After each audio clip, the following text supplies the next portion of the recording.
nang kay bar ya Google bag da o han check da o just ben lek tu ben pa ati kay oh nang yam par ni pra scholarship phang ani nang rank 1 tar ni nang soi ai ba da par ha nang par ni tang khas ai da par ba bu ster ko sai ya ma tu khata ni nang yam par nang rank 1 tar soi de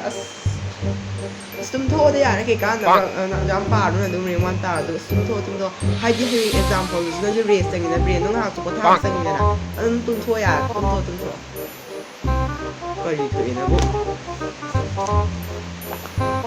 in the solar system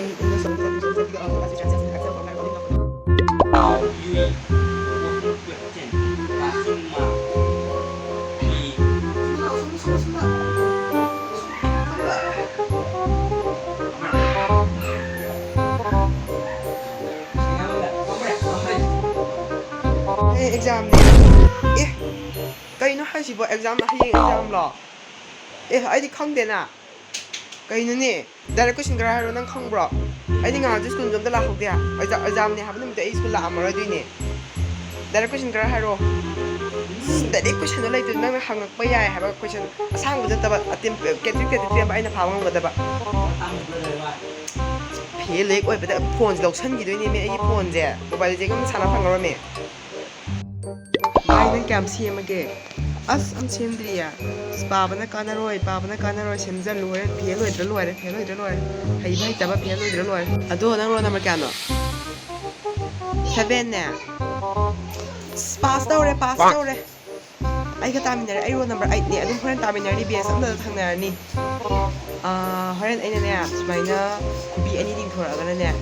ma true or false kido adu true hai ba adu ga hom ding thora ga ne false hai ni ko adu horen adu tawra adu ga no to khar sem to horen ai gi ai ngon yaw no to no adu yaw ra su ko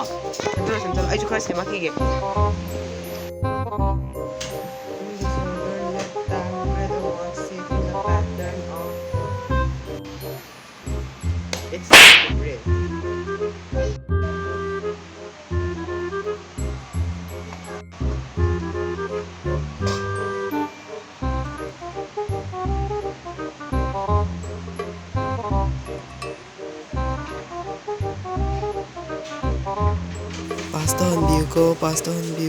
Paston view ko ladu kun pige